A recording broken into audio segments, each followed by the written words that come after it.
Teman-teman sekalian yang selalu dirahmati Allah, pada malam ini ada satu bahasan yang mungkin sudah sering saya bahas. Tapi karena ini ada satu momen, bukan satu momen sebenarnya, tapi momen yang kemudian kita bisa jadikan sebagai sebuah introspeksi, momen yang bisa kita jadikan sebagai sebuah sebagai sebuah titik awal, titik mula, di mana kita membahas tentang happiness atau membahas tentang kebahagiaan ini. Karena kebahagiaan ini adalah memang perkara yang pelik. Orang banyak yang nyari, tapi sedikit sekali yang menemukan. Kenapa? Karena bisa jadi mereka nyari di tempat yang salah, atau mereka justru konsep tentang kebahagiaan itu sendiri mereka sudah salah sejak awal. Sehingga cara nyarinya pun juga salah, dan yang dicari pun juga salah. Bisa dikatakan mungkin yang mereka dapat adalah false happiness, adalah pseudo happiness, sebuah kebahagiaan palsu, kebahagiaan yang bersifat semu, yang mereka baru sadar ketika mereka justru mendapatkan kebahagiaan yang salah itu. Karena memang kalau kita bicara tentang manusia, ya apalagi sih yang dicari oleh manusia? Misal contoh, ada satu penelitian yang meneliti tentang apa yang paling dianggap membahagiakan bagi para milenial. Jadi kalau kita bicara milenial berarti sekitar 80 sampai 2000 ya. Jadi yang lahir 80 sampai 2000 itu masih dikatakan milenial. Jadi kalau gitu saya juga termasuk milenial karena saya 84 ya, milenial awal. Jadi early millennials. Kalau teman-teman yang lahir sebelum tahun 2000 ya berarti ya termasuk millennials. Lah kalau lahirnya 2000 ke atas itu neo millennials, itu milenial baru ya yang sekarang di bawah 21 tahun atau di bawah 21 tahun. Nah, tapi ketika ditanya sama millennials, orang-orang yang lahir tahun 80 sampai tahun 2000, mereka ditanya, what is the most important things in your life? Itu dia ditanya, apa yang paling penting dalam hidup Anda? Mereka menjawab begini, nomor satu itu mereka menjawab, yang paling penting dalam hidup saya adalah saya pengen jadi kaya, get rich, gitu ya. Itu sekitar 81%, karena di jawabannya boleh lebih daripada satu, jadi 81% menjawab, ya saya pengen jadi kaya. Sementara di bawahnya itu adalah get famous, jadi pengen jadi terkenal. Jadi mereka pengen jadi terkenal juga, itu 51%. Kemudian di bawahnya itu adalah helping others in need. Jadi di bawahnya itu menolong orang dalam kesulitan, itu sekitar 30%. Lalu sekitar 22% itu ketika ditanya mereka di bawahnya lagi adalah saya pengen untuk ngelit, untuk bisa menjadi pemimpin ketika dalam satu situasi yang bersifat krisis. Jadi pengen memimpin, membawa orang keluar dari satu krisis, itu 22%. Dan 10%-nya adalah menjadi lebih spiritual. Jadi menjadi lebih spiritual. Dan ini ternyata angkanya turun jauh dibandingkan generasi sebelumnya. Generasi sebelum milenial itu ya generasi apa ya? Generasi X ya berarti ya. Generasi sebelum milenial itu mereka pengen jadi lebih spiritual walaupun tetap di nomor terakhir itu, tapi sekitar 30%. Nah, ini tinggal 10%. Sedangkan target utama mereka adalah pengen jadi kaya dan pengen jadi famous, pengen jadi punya banyak uang dan pengen terkenal. Karena terkenal sama dengan uang dan uang sama dengan terkenal. Nah, itu sebenarnya ya dua hal yang mungkin saling membantu ya. Tapi teman-teman sekalian, sebenarnya kalau kita lihat tentang uang dan tentang famous, ternyata ini juga nggak menjamin orang dapat bahagia. Saya pernah cerita. Pernah ada kisah orang bunuh diri, bukan pernah ada kisah, banyak kisah orang bunuh diri itu ternyata bukan hanya orang miskin yang bunuh diri. Jadi kalau teman-teman lihat ada yang bunuh diri, gantung diri karena nggak mampu untuk menafkahi anaknya, ngasih makan anaknya, lalu dia bunuh diri banyak. Ada banyak utang bunuh diri ya juga banyak. Tapi menariknya adalah ternyata nggak sedikit juga orang-orang yang kaya itu bunuh diri. Contoh misalnya, teman-teman search saya tuh, di Korea gitu ya, di Jepang gitu ya, yang negara-negara yang paling banyak bunuh dirinya itu, yang harapan hidupnya itu sangat rendah itu, mereka hal-hal sederhana tuh membuat mereka bunuh diri.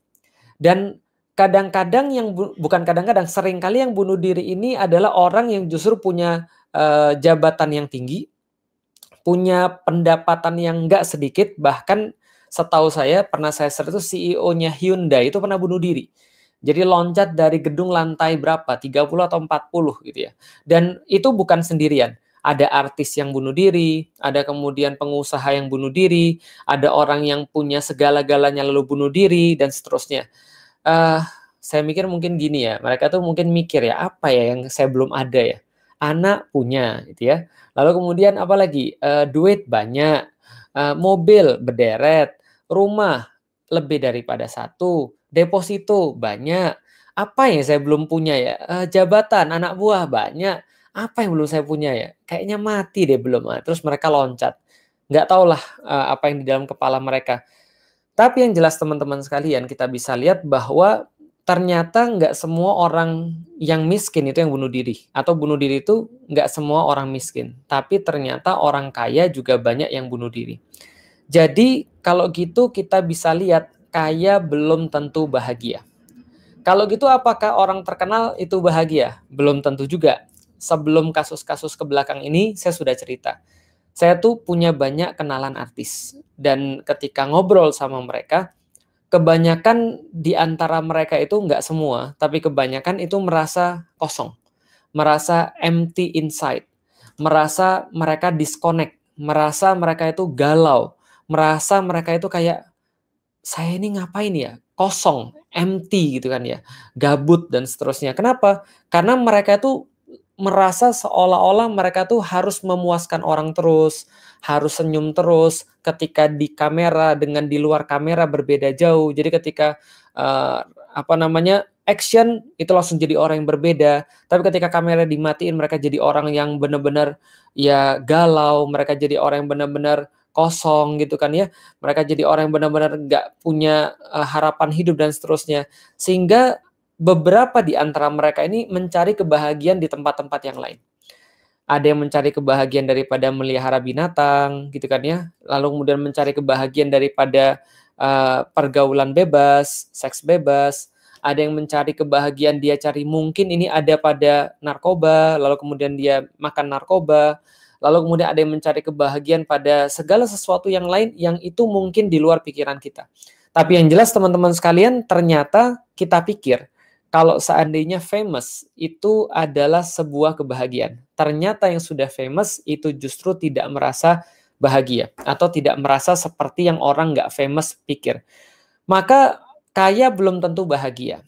Famous juga belum tentu bahagia. Terkenal juga belum tentu bahagia. Jadi bahagia itu apa? Kaya memang nggak tentu bahagia. Karena ya namanya orang kaya itu ya tetap yang dinikmati sama sebenarnya. Orang punya rumah luas, orang punya rumah sempit, tetap aja tidurnya kan di kasur yang kasurnya cuma segitu aja. Ya paling ya kasur paling gede berapa sih? 2x1 kan ya. Kalaupun kasur Anda buat selapangan golf kan Anda nggak mungkin tidurnya guling-guling sampai selapangan golf, itu kan nggak mungkin. Ya tidurnya segitu-gitu aja.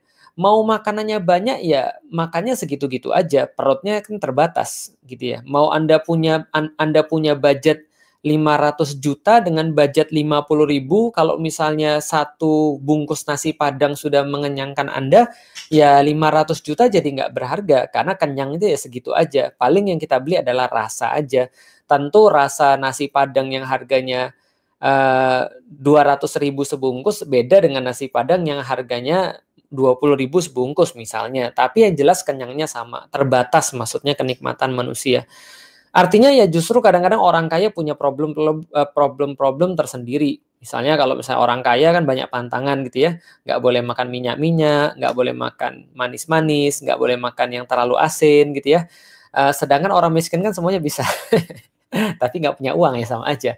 Tapi yang jelas yang mau saya sampaikan adalah teman-teman sekalian, ternyata bukan kaya atau miskin yang menyebabkan orang itu jadi bahagia.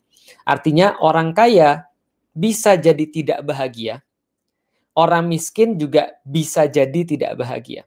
Sebaliknya, bahagia bisa jadi ditemui oleh orang kaya, sebagaimana bahagia itu bisa ya. Oke, kalau gitu kita lihat lagi teman-teman sekalian. Suatu waktu ada yang ketemu saya lalu kemudian lalu kemudian bilang begini, enak ya jadi ustadz. Kenapa saya bilang?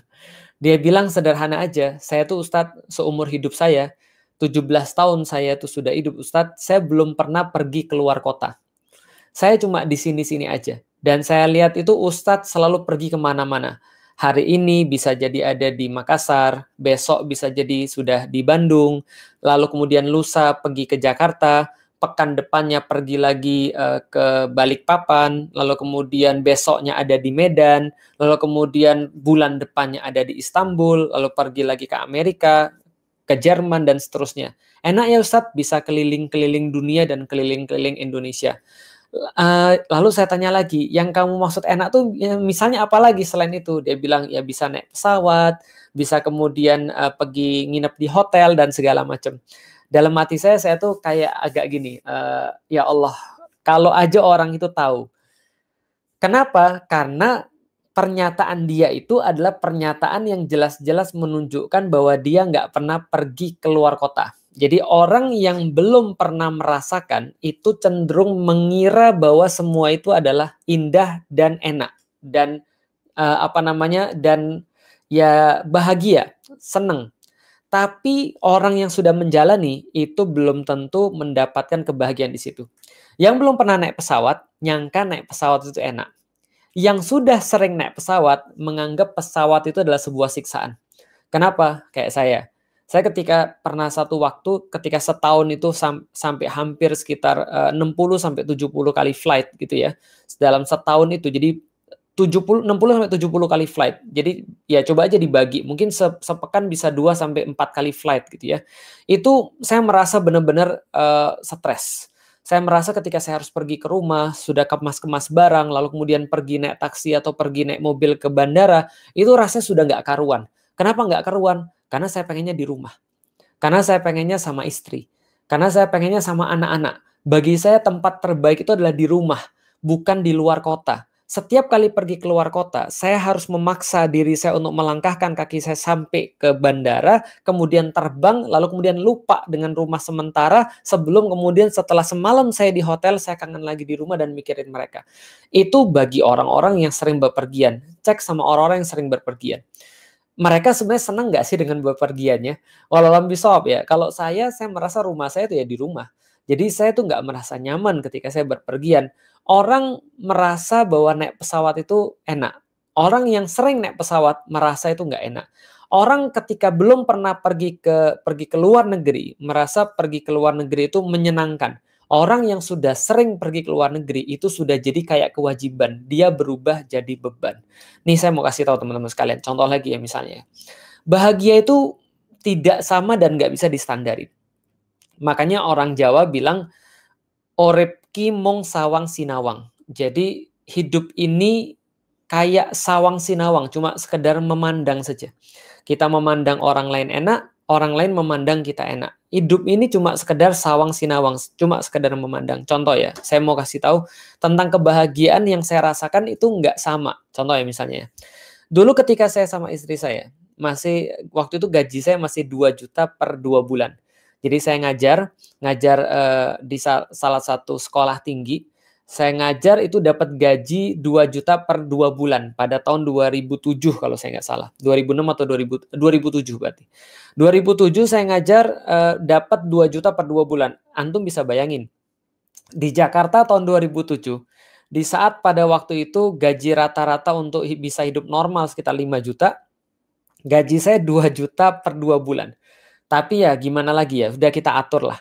Kita atur, ada pemasukan dari sini, pemasukan tambahan dari sono. Akhirnya saya tuh sama istri, itu punya waktu namanya waktu makan di luar. Dia nggak usah masak, kita pengen makan di luar. Karena saya sudah pernah cerita, setiap hari itu pagi-pagi istri saya nyiapin sarapan. Dan sarapan yang sama itu akan dibungkus untuk makan siang. Sarapannya setiap hari sama selama hampir 2 tahun. Itu nasi goreng dikasih kentang gitu ya, dengan bumbu yang kadang-kadang beda-beda tapi rasanya hampir sama, nasi goreng kentang. Dan setiap sebulan sekali kita nyisin duit 50.000 untuk pergi ke restoran untuk makan berdua, sebulan sekali. Dan itu Masya Allah, Itu rasanya seneng banget. Kita bawa Alila yang masih kecil gitu ya. Sorry, Alila belum ada ya 2007. 2007 kita pergi berdua gitu kan ya, naik motor, lalu kemudian makan di satu restoran, bisa pesan paket dengan duit 50.000 itu, lalu dapatlah ayam, dapatlah sayur, sama dapatlah ayam dalam bentuk yang lain gitu ya. Di satu restoran tuh rasanya seneng banget. Kita tuh makan udah rasanya kayak apa ya, kayak di film-film gitu lah, candlelight dinner gitu ya, walaupun nggak ada candle-nya ya. Tapi kita merasa sangat happy, kita merasa ini masakan enak banget gitu kan. Kalau misalnya kayak di anime-anime itu ya makanya sampai nangis gitu ya. Kenapa? Karena kita benar-benar menghargai momen itu. Kita benar-benar merasa itulah momen pengikat di antara kita. Ya pacaran setelah nikah lah, momen-momen romantis berdua lah, kira-kira begitu. Dimana hari-hari yang lain mungkin kita harus ngais-ngais untuk makan satu padang berdua. Ini serius, bukan kiasan. Makan nasi padang satu untuk berdua. Tapi setiap sebulan sekali kita menemukan kenikmatan dan menemukan kebahagiaan di situ. Waktu berlalu terus-menerus setelah saya kemudian kerja ngajar di sekolah tinggi, lalu kemudian setelah itu saya mulai bantu-bantu bapak gitu ya. Lalu kemudian digaji sama bapak saya 5 juta per bulan. Alhamdulillah naik derajat gitu ya, dari 2 juta per 2 bulan jadi 5 juta per bulan. Ketika gaji saya 5 juta per bulan, kita naik derajat dong. Sekarang makannya bukan lagi yang 50.000, ya toh juga nggak ada 50.000 lagi menu waktu itu. Akhirnya kita coba makan di tempat yang lain yang lebih tinggi. Kita mulai makan yang 60.000, mulai makan yang 70.000. Kadang-kadang kita juga tetap makan yang 50.000 itu. Tapi yang menarik ketika penghasilan saya nambah lagi, meningkat lagi, lalu kemudian berkembang lagi. Di satu waktu, di beberapa tahun berikutnya, ketika penghasilan kita juga sudah berlipat-lipat daripada awal, yang 2 juta per 2 bulan itu, lalu kemudian kita makan di tempat yang sama lagi, yang 50.000 itu. Walaupun harganya juga sudah bukan 50.000 lagi. Pas kita makan, kita bilang gini, kok makanannya nggak enak ya? Ini kayaknya kokinya ganti deh. Ini kayaknya chefnya ganti deh. Kok bisa gitu ya? Kita jadi mikir, kenapa? Oh, kita baru ngerti. Oh, rupanya Allah itu bisa mencabut kenikmatan. Allah itu bisa mencabut kebahagiaan. Yang tadinya kita bahagia menjadi tidak bahagia. Padahal situasinya sama, padahal kondisinya sama. Tapi dalam kondisi itu bisa jadi yang awalnya kita bahagia menjadi dicabut kebahagiaannya oleh Allah Subhanahu wa taala. Kita jadi ngerti itu. Ternyata memang segala sesuatu yang nggak pernah kita dapat, itu cenderung kita anggap kita akan bahagia, tapi begitu kita dapat, itu kenikmatannya dikurangi sedikit demi sedikit. Itulah makna daripada kullu man 'alaiha fan. Segala sesuatu yang bisa Anda jangkau di dunia ini, semua yang tersedia di dunia ini, Allah sampaikan adalah fan, adalah sesuatu yang fana. Maksudnya fana itu apa? Akan berakhir, akan habis, akan hilang. Apa yang berakhir, apa yang habis, apa yang hilang? Kenikmatan Anda ketika mengkonsumsinya. Itu ada teori ekonominya gitu kan ya.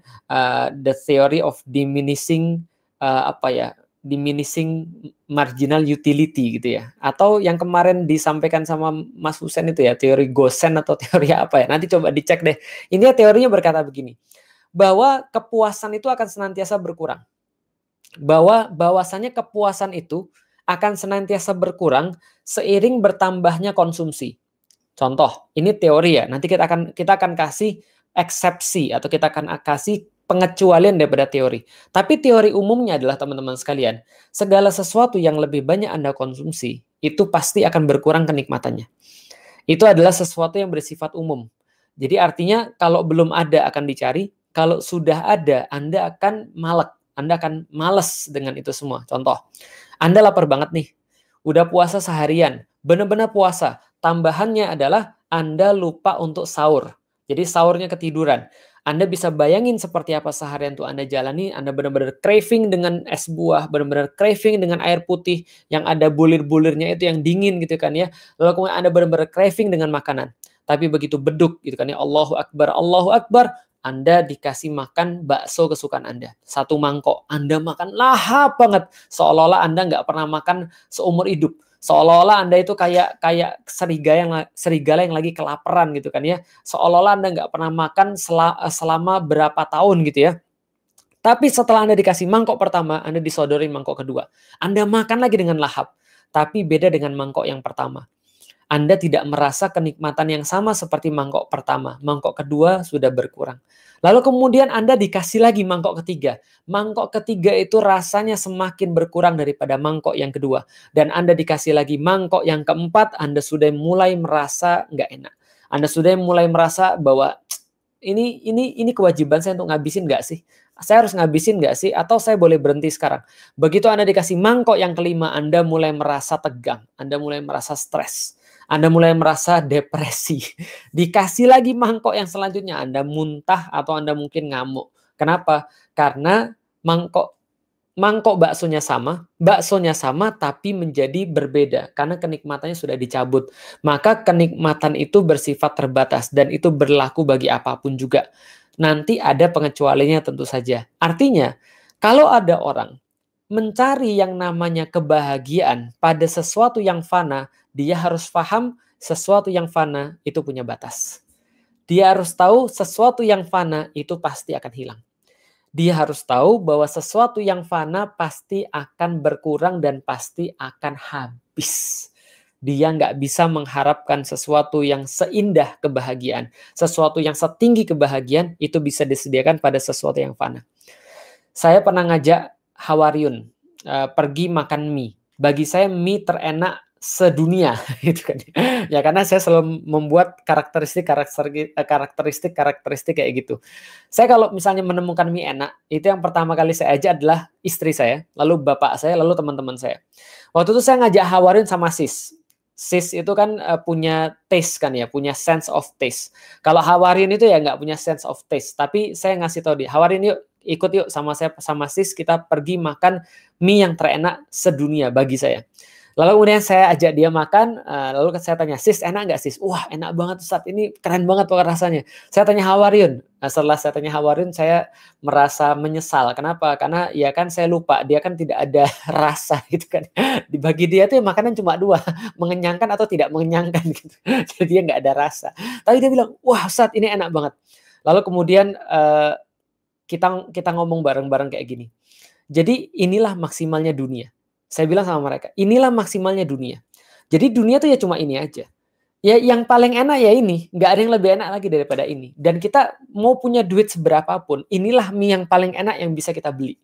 Inilah mie yang paling enak yang bisa kita rasakan. Enough, selesai, khalas. Kenapa? Karena fana itu pasti akan hilang. Dan kita benar-benar keranjingan makan mie tersebut. Tapi tebak, berapa kali sampai saya bosan makan mie itu? Berapa kali sampai saya bosan makan mie itu? Jadi gini, kita suka mie itu, lalu kita tiap hari makan itu, tebak sampai berapa hari kita bosan? 2 hari, 3 hari, 4 hari, 5 hari, seminggu. Saya rasa nggak akan ada yang lebih daripada seminggu. Itulah namanya fana. Fana itu pasti akan hilang. Jadi kalau dia ngarep kebahagiaan itu akan datang daripada segala sesuatu yang bersifat duniawi, Anda sudah salah sejak awal.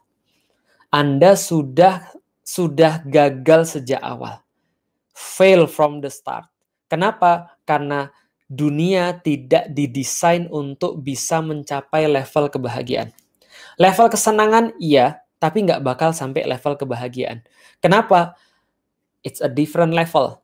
Itu adalah hal yang lain. Kebahagiaan itu jauh lebih tinggi daripada kesenangan. Karena kesenangan itu adalah sesuatu yang ketika kita dapat. Sedangkan kebahagiaan itu adalah sesuatu yang diturunkan, yang transendental, yang bukan dari dunia ini gitu loh maksudnya. Nah, artinya kita harus tahu dulu bahwa bahagia itu bukan nyangkut dengan perkara-perkara dunia. Jadi kalau ada orang pengen bahagia, tapi dia ngarep pada dunia, udah siap-siap kecewa aja. Kalau aku sekaya dia, aku akan lebih bahagia. Siap-siap kecewa. Kalau aku punya seperti yang dia punya, aku pasti lebih bahagia. Siap-siap kecewa. Kalau aku sepinter dia, mungkin aku akan lebih bahagia. Siap-siap kecewa. Kan ada lagunya tuh. would you be happier gitu kan ya. Jadi lupa saya lagunya. Pokoknya kayaknya kira-kira gitulah. Apakah kamu merasa lebih bahagia kalau sekarang kamu lebih kaya? Kamu apakah lebih bahagia kalau kamu punya lebih banyak anak? Apakah kamu lebih bahagia kalau kamu lebih punya banyak mobil? Apakah kamu lebih bahagia kalau kamu rumahnya lebih besar? Belum tentu. Kenapa? Karena kalau dia ngarepin bahagia pada dunia, kan sudah kita jelasin, semua dunia itu pasti akan hilang. Dunia tidak dirancang untuk bisa memberikan Anda kebahagiaan. Dunia hanya dirancang untuk bisa memberikan kepada Anda paling maksimal adalah senang. Itu aja. Tanpa ditambahkan apapun. Sekali lagi, tanpa ditambahkan apapun. Maka tanpa ditambahkan apapun, dunia nggak bakal bisa nganter Anda lebih tinggi daripada kesenangan. Karena setelah senang itu tegang. Setelah tegang biasanya baru tenang. Tapi ya intinya adalah dunia tuh nggak bisa nganterin ke situ. Jadi kalau Anda mau nyampe ke satu kota atau ke suatu perhentian namanya kebahagiaan, ini beda jalur dan beda kendaraan. Kendaraannya bukan dunia. Jadi apa kendaraannya? Ya sesuatu yang bukan dunia. Gitu loh maksudnya. Nah, itu yang mau kita bahas terlebih dahulu. Jadi kita harus ada kesepakatan dulu kalau andaikan kita mau cari bahagia, berarti bahagia bukan di dunia. Berarti bahagia bukan urusan dunia. Kalau gitu bahagia tuh urusan apa? Nih, kita bahas dulu dari segi bahagia, cara mendapatkannya dari segi akademisi. Klik silahkan di Google. Klik Grant Study. G-R-A-N-T, study. Ini adalah sebuah studi panjang sekali, 75 tahun lebih dan terus berlangsung yang dilakukan oleh Harvard Medical University. Jadi Harvard University bagian medical. Mereka membuat satu penelitian, satu studi panjang tentang happiness, tentang kebahagiaan. Dan selama 75 tahun itu mereka meneliti orang-orang. Kenapa orang tuh bisa bahagia? Ada yang lahir miskin kemudian kok bisa jadi kaya? Ada yang lahir miskin kok kemudian kenapa jadi miskin juga? Ada yang lahir kaya kenapa dia jadi miskin? Kenapa dia tetap jadi kaya? Kenapa ada orang yang mati cepat dan ada orang yang matinya lama? Ada orang mati ditinggal suaminya, berapa lama dia hidup? Ada orang yang mati ditinggal istrinya, berapa lama dia hidup dan seterusnya. Mereka banyak melakukan penelitian. Intinya mereka mengatakan bahwa orang yang lebih bahagia itu harapan hidupnya lebih panjang. Itu secara penelitian, ya iyalah jelas. Dan mereka mengatakan apa sih yang mempengaruhi kebahagiaan? Mereka sebut ada 3. Yang pertama adalah relationship. Bagaimana cara kita tuh berhubungan dengan orang lain. Karena manusia adalah makhluk sosial. Maka kalau manusia itu tidak berhubungan dengan orang lain, dia bisa mati secara fisik gitu kan ya. Secara fisik benar-benar mati. Yang kedua adalah mereka katakan faith, yaitu adalah bagaimana orang itu punya satu keyakinan, punya satu standar dalam kehidupan dia, di mana dia senantiasa menilai dari situ, di mana dia punya satu kayak sandaran dalam kehidupan dia yang dia jadikan sebagai sebuah patokan daripada segala sesuatu di dalam hidup dia, cara pandang, way of life, prinsip hidup dan seterusnya. Yang ketiga adalah unsuccess, adalah sebuah hal yang bagaimana cara dia menghadapi kehidupan. Apa kata-kata dia pada diri dia sendiri? Bagaimana cara dia mengambil satu nilai? Apa yang dia lakukan ketika dalam satu kondisi tertentu? Bagaimana cara dia merespon terhadap sesuatu? Apa yang dia jawab ketika dia punya satu ujian atau punya satu persoalan? Bagaimana cara dia menjawabnya? Ini adalah unsuccess. Menurut mereka, itu adalah yang membuat manusia itu bahagia. Artinya, bahagia sekali lagi kalau menurut teori tadi berarti bukan masalah apa yang terjadi pada Anda, bukan tentang apa yang Anda punya, bukan tentang apa yang Anda tidak punya, bukan tentang apapun itu semua, tapi bahagia adalah tergantung cara kita merespons keluar. Menurut Harvard University. Kalau gitu menurut Islam kira-kira gimana? Menurut Islam. Saya sudah pernah sampaikan ayat ini dalam bab alihkan dan simpangkan. Saya sampaikan teman-teman sekalian ada beberapa ayat. Yang pertama adalah wamal hayatud dunya illa mataul ghurur. Tidaklah dunia ini kecuali hanya tipuan dan kesenangan kesenangan fata morgana. Yang sudah kita sampaikan kullu man 'alaiha fan tadi, segala sesuatu itu fana, fata morgana. Allah katakan wamal hayatud dunya illa mataul ghurur. Allah sampaikan sebelumnya, tidaklah dunia ini cuma sekedar main-main, perlomba-lombaan, banyaknya anak, banyaknya harta, lalu kemudian seperti petani yang kemudian menanam tanaman, lalu kemudian berbuah, lalu setelah itu menjadi menguning, lalu mati, dan seperti itu Allah kemudian mengumpamakan dunia ini. cuma sekedar itu aja, daur yang kayak gitu-gitu aja, terus yang kayak menipu bagi orang-orang yang tertipu. Bagi orang-orang yang tertipu nanti akan ada hukuman, bagi orang-orang yang mau sadar bahwa ini cuma permainan belaka, dia akan memanfaatkan itu sesuatu yang lebih besar. Maka kemudian di dalam Islam, Allah sampaikan pertama, dunia ini memang fata morgana. Lalu di mana letak kebahagiaan? Allah sampaikan dalam surat yang lain, surat Al-Imran. Allah sampaikan, zuyyina linnasi hubus syahawati minan nisa wal banin wal qanatiril muqantarati minaz zahabi wa fiddati wal an'ami wal harth wal an'ami wal khailil musawwamati wal an'ami wal harth. Jadi kita ulangi. Zuyyina linnasi hubus syahawati minan nisa wal banin wal qanatiril muqantarati minaz zahabi wal fiddati wa khailil musawwamati wal an'ami wal harth. Zalika mata'ul hayatid dunya wallahu indahu husnul ma'ab. Allah sampaikan diberikan sebuah keindahan kepada kalian. Kalian tuh dijadikan senang, dijadikan punya syahwat, dijadikan punya suatu dorongan terhadap apa? Terhadap wanita, terhadap anak-anak, terhadap harta-harta berupa emas dan perak, berupa kemudian khailil musawwamah, berupa kendaraan, tunggangan, lalu kemudian an'am, ternak-ternak yang bisa beranak pinak, dan juga harth, dan juga sawah dan ladang. Semua itulah kesenangan-kesenangan dunia yang menipu tadi. Dan kalau Allah seolah-olah ingin mengatakan kalian itu memang didorongkan ke sono. Tapi itu tipuan. Tapi itu akan membuat Anda merasa hampa. Membuat Anda merasa kosong. Membuat Anda tuh merasa akan craving lagi. Itu semua akan justru membunuh Anda. Akan membuat Anda tuh merasa lebih haus lagi. Anda pikir itu bisa membuat dahaga Anda itu lepas. Tapi justru itu membuat Anda itu lebih dahaga lagi. Itu membunuh Anda. Kayak orang-orang yang kemudian naik di atas kapal, perahu, lalu kemudian dia merasa haus, lalu dia pikir air laut itu kalau dia minum bisa menghilangkan dahaga, padahal mempercepat kematian dia. Gitu loh maksudnya. Artinya Allah sampaikan itu semua menipu. Itu semua akan membuat Anda mati. It will kill you. Maka kemudian Allah katakan, wallah, benar-benar hanya pada Allah saja, indahu, di sisi Allah itu, husnul ma'ab. Ada sesuatu yang benar-benar Anda inginkan tempat kembali Anda. Yang benar-benar Anda inginkan tuh adanya di Allah, bukan ada di dunia itu. Karena dunia itu hanya akan membuat Anda lebih haus, membuat Anda lebih lapar, membuat Anda lebih menderita. Anda lagi putus cinta. Anda merasa kalau ada dia, lantas Anda akan lebih bahagia. Anda nangis, Anda kemudian sedih, Anda kemudian stres, Anda berharap pada orang, pada manusia. Itu dunia bukan? Dunia.